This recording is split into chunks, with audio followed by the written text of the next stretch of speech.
सीता माता और पिंडदान।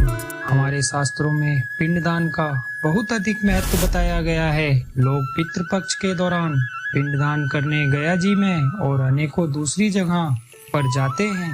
ऐसा माना जाता है कि मरे हुए व्यक्ति का पिंडदान करने से उसकी आत्मा को शांति मिलती है, तो हमें भी अपने पूर्वजों का पिंडदान जरूर करना चाहिए। वाल्मीकि रामायण के मुताबिक वनवास के दौरान भगवान राम, लक्ष्मण और माता सीता पितृपक्ष में श्राद्ध करने के लिए बिहार के गया धाम पहुँचे। वहाँ ब्राह्मण ने भगवान श्री राम और लक्ष्मण को श्राद्ध कर्म के लिए आवश्यक सामग्री जुटाने के लिए कहा। इस पर भगवान राम और लक्ष्मण नगर की ओर सामान लाने के लिए निकल पड़े।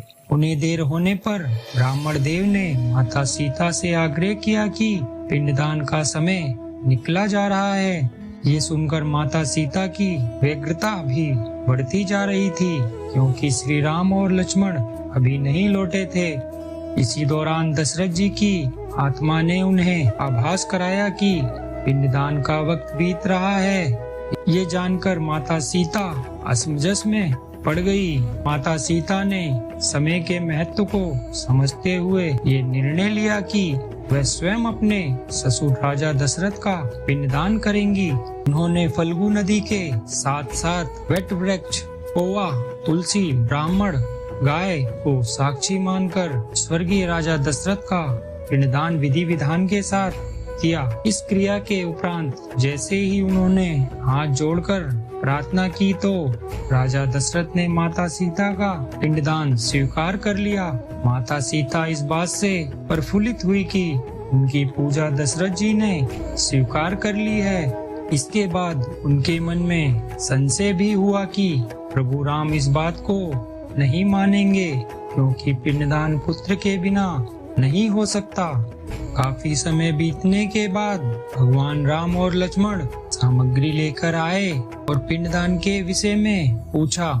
तब माता सीता ने कहा कि समय निकल जाने के कारण उन्होंने स्वयं पिंडदान कर दिया। प्रभु राम को इस बात का विश्वास नहीं हो रहा था कि बिना पुत्र और बिना सामग्री के पिंडदान कैसे संपन्न और स्वीकार हो सकता है।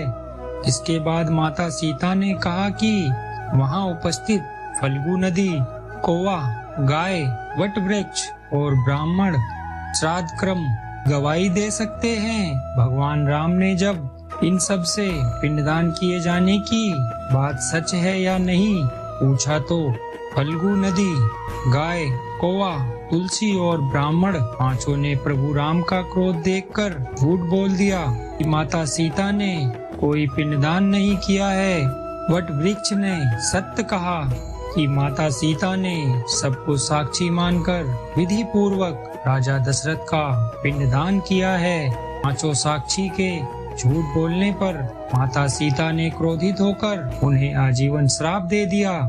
फल्गु नदी को श्राप दिया कि वो सिर्फ नाम की नदी रहेगी, उसमें पानी नहीं रहेगा। इसी कारण फल्गु नदी आज भी गया में सूखी है।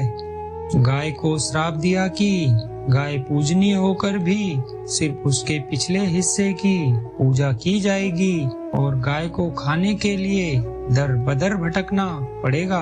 आज भी हिंदू धर्म में गाय के सिर्फ पिछले हिस्से की पूजा की जाती है। माता सीता ने ब्राह्मण को कभी भी संतुष्ट न होने, उसकी दरिद्रता हमेशा बनी रहेगी का श्राप दिया। इसी कारण ब्राह्मण कभी दान दक्षिणा के बाद भी संतुष्ट नहीं होते हैं। माता सीता ने तुलसी को श्राप दिया कि वह कभी भी गया की मिट्टी में नहीं उगेगी। ये आज तक सत्य है कि गया की मिट्टी में तुलसी नहीं फलती। और कौवे को हमेशा लड़ झगड़ कर खाने का श्राप दिया था। कौवा आज भी खाना अकेले नहीं खाता है। माता सीता ने जहाँ इन पांचों को श्राप दिया, वहीं सच बोलने पर वट वृक्ष को आशीर्वाद दिया कि उसे लंबी आयु प्राप्त होगी, वह दूसरे को छाया प्रदान करेगा। पतिव्रता स्त्री इनका स्मरण करके अपने पति के दीर्घायु की कामना करेगी।